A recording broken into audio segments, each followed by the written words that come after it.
Emily sneered at me and said, "Thanks for quitting." I met her gaze, silently staring back without a word.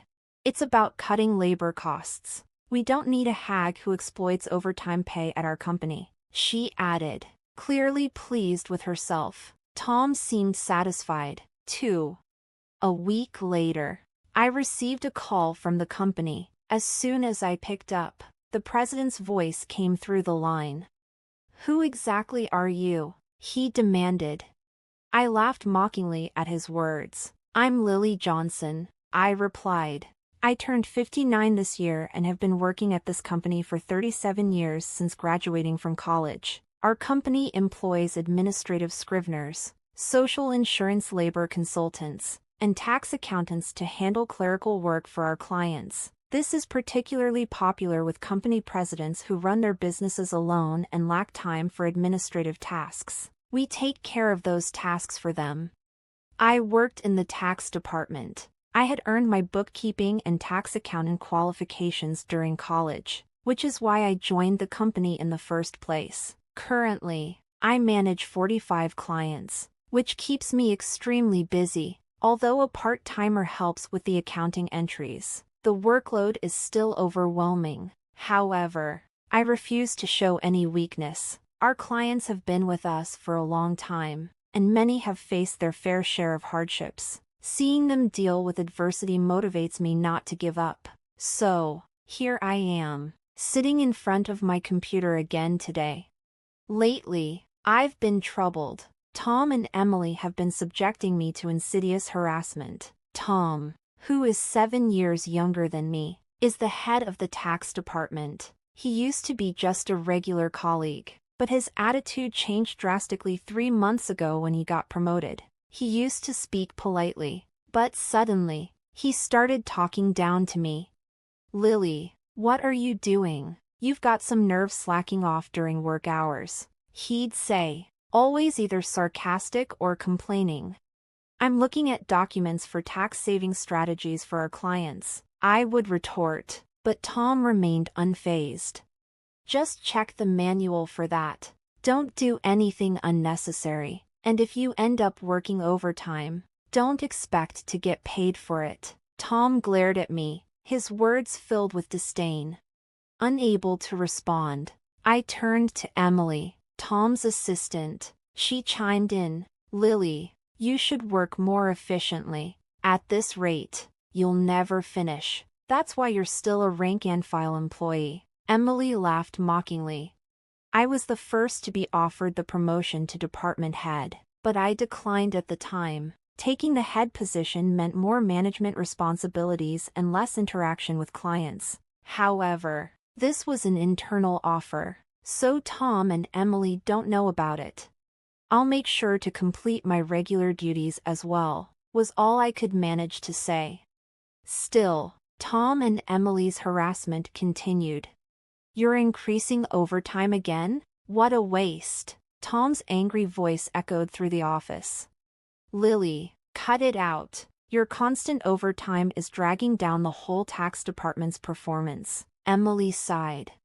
The reason for yesterday's overtime was simple. Tom had accumulated a month's worth of declaration forms that needed to be filed by the end of the month. After work yesterday, Tom suddenly said, "Take care of these," and left several client files on my desk.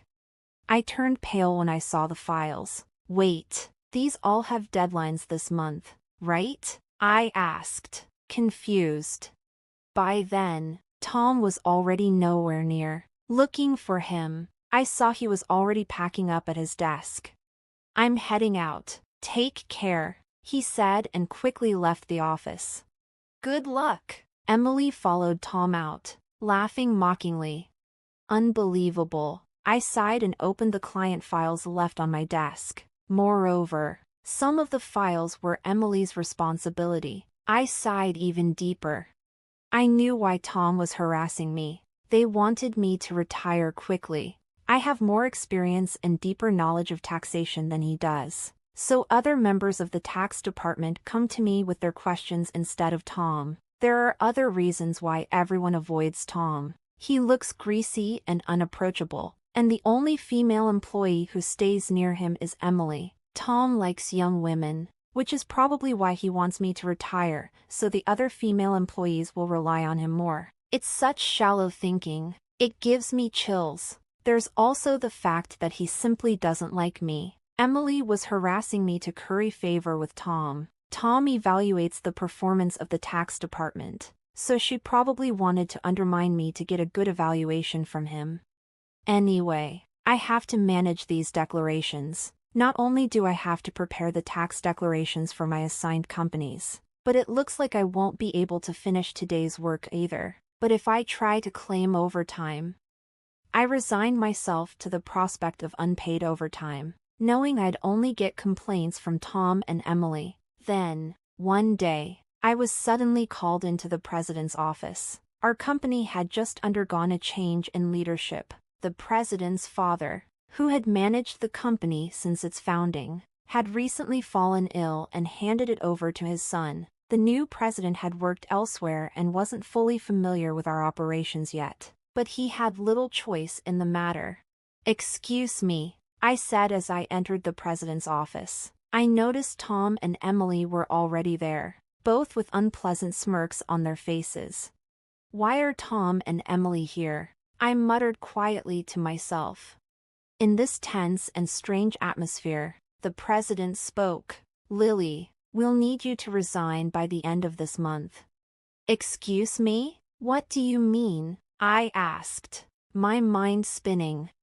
"I've heard from Tom and Emily that you've been overbilling for overtime," the president explained. "Other members of the tax department only have about 15 hours of overtime per month, but you're already over 80 hours. Don't you find that odd? Tom and Emily have 0 overtime this month. Impressive, right?" He looked at me sternly. The reason my overtime was so high this month was that I was doing Tom and Emily's work. But if I said it was Tom's instructions, it would make me seem incapable of managing my own time. So I just stated the facts. I haven't overbilled for overtime. It's a result of not being able to finish my work within regular hours. The president sighed deeply. "I'm doubtful, but there's no evidence, so I won't pursue it further. However, we can't continue to employ someone who works that slowly, so I want you to resign." The president seemed to have made up his mind. I was being asked to leave the company I had dedicated my entire 37-year career to. I felt exhausted. No matter how much extra work I did, it was never appreciated. Instead, I ended up taking on Tom and Emily's tasks as well. "Yes, I understand. I'll resign at the end of this month," I found myself saying to the president. I glanced at Tom and Emily, who were smiling smugly, clearly pleased with the outcome. After leaving the president's office, Emily looked at me and said, "Thanks for quitting," sneering as she met my gaze. I silently stared back at her. Tom gave me the same condescending look. "We're cutting labor costs. We don't need a hag who exploits overtime pay at our company," he added, clearly pleased with himself. While watching the two of them chatter cheerily, I thought about the handover process and began creating the handover documents for all my clients. Of course, I didn't miss saying goodbye to the people I was handing over to. For the clients I couldn't meet in person, I sent letters informing them of my successor. A week after I resigned, I was finally relaxing at home. I had been busy with the handover until my last day and had been extremely busy even before that. A little relaxation seemed well-deserved. Just as I was thinking this, my mobile phone rang. The call was from the company. What could they want now? I made sure to take care of the social insurance procedures. I didn't answer the phone initially, but then the company called several more times. In fact, I had also received several calls from Tom and Emily's personal mobile phones. Perhaps they thought I'd answer if the call came directly from them. Reluctantly, I decided to pick up. "Hello? Lily, it's a mess right now." As soon as I answered, the president's voice came through. "Who exactly are you?" I laughed mockingly at his words.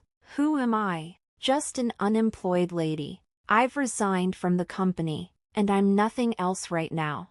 The president spoke urgently. Since you left, we've had 49 calls to stop transactions with the company. Please come back immediately.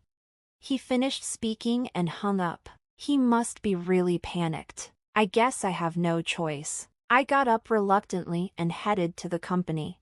As soon as I arrived, I saw Tom and Emily waiting. Their faces were pale, and they both had dark circles under their eyes. "What's wrong with both of you?" I asked, surprised at their drastic change in appearance. Tom glared at me. "Since you left, we've been getting calls one after another to stop transactions, not just from your clients, but from prospective companies we were planning to introduce. What did you do?" Emily looked at me with suspicion. I never thought Lily would do something so underhanded. I'm truly disillusioned. The reason they both looked so haggard was probably due to dealing with all the cancellations. Of course, I hadn't done anything to the clients, but I had a guess why they were canceling their transactions. "Well, the cancellations might be unavoidable this time," I muttered. Tom yelled, "So you did do something, didn't you? Get to the president's office now." He took me to the president's office. "President, I brought her," Tom declared forcefully as he opened the door. Emily followed quickly behind him. "Oh, I've been waiting," the president said, looking me in the eyes. Tom accused me as if I were the culprit. "It appears that Lily was involved in the cessation of transactions with our clients. We should not only make her resign but also sue her for damages," Emily argued vehemently, though she spoke carefully in front of the president. Ignoring them, the president turned to me and asked, "Why did so many companies stop doing business with us after Lily left?" The president looked at me intently, waiting for an explanation. I took a deep breath and answered clearly, "Don't you understand? Our clients didn't need us just to manage their taxes. There are plenty of tax accountant firms that do it cheaper. They stayed with us because I was here." Tom snapped at me. "What's with that attitude towards the president? You think you're worth that much?" Emily taunted. "There's no way it's because of Lily." The president looked serious as I explained. "Tom and Emily work based on the manual, optimizing operations, but I do more than that. I offer tax-saving strategies tailored to each client's situation. Uniform responses don't always serve the client's best interests. Many clients preferred my approach and stayed because of it." Tom was furious. "How can we afford to give such detailed attention to each case? It takes too much time." "That's right. It's inefficient," Emily agreed emphatically. The president sighed deeply and said, "Actually, I just got a call from my dad, the former president. Some of the clients who stopped transactions contacted him directly to discuss the situation with Lily."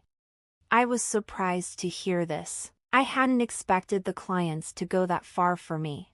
Dad said that the tax department was viable because of Lily. She not only managed her clients but also supported her colleagues' clients. She has knowledge that Tom can't match. Dad also mentioned that if Lily hadn't declined, she would have been in a higher position than department head by now. The president spoke with a pained expression. "No, no way," Emily said, looking shocked. She probably couldn't believe that I might have been her boss. The president continued, "I'm really sorry for asking you to resign, but can we revoke your resignation? Lily, you're needed at our company." My father also insisted strongly. I was honestly happy about the president's change of heart, but I couldn't accept his offer immediately. Then Tom interrupted our conversation. "President, what do you mean she's better than me? I can't accept this." Tom was visibly upset. Emily protested as well. "Tom is a wonderful boss who cares for his subordinates, and yet you choose Lily over him? That's unacceptable." The president looked sternly at them. "Actually, since Lily resigned, we've received numerous complaints from the tax department. You two seem to have been pushing your work onto others. Haven't you? What? Why would you? Tom's face turned pale. The president continued with a look of disgust.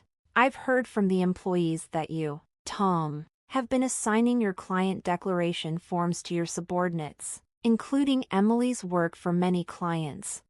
Standing next to Tom, who was getting paler, Emily trembled as her name was mentioned. There was also a report that you've been pushing your work onto Lily until she resigned. You were calling her a salary thief, but it seems the roles were reversed, weren't they? The president sighed. No, that's not. Tom was visibly flustered, unable to come up with an excuse. Observing Tom and Emily turning pale together, the president continued. Also, there was a report that you two are in a relationship. You were often seen leaving work together. But, Tom, you're married, aren't you? The president glared at Tom and Emily. I was just mentoring Emily as her superior. Nothing inappropriate. Tom struggled to find the words. The president produced several receipts. These are receipts questioned by the accounting department. These dining expenses filed by Tom, who were they with? Certainly not clients, right? Tom was sweating profusely, unable to speak. Emily's face turned ghostly pale. Tom and Emily, you've neglected your duty and inflated expense claims. Plus, you're having an affair in the office despite being married. According to company policy, I'm terminating your employment as of today, the president told them calmly and straightforwardly. Tom and Emily tried to resist. Please wait. I'll retract the receipt claims. Just don't fire me. I have a family, Tom pleaded desperately. Emily did the same. Please. I don't want to be fired. I'll apologize to Lily and the others for offloading work on them. She was on the verge of tears, realizing the severity of being fired for neglecting work and having an affair with a supervisor. She must have been worried about her reputation. I advised them, why don't you just stop resisting? It's undignified. Tom glared at me. Shut up. What would a single person like you understand?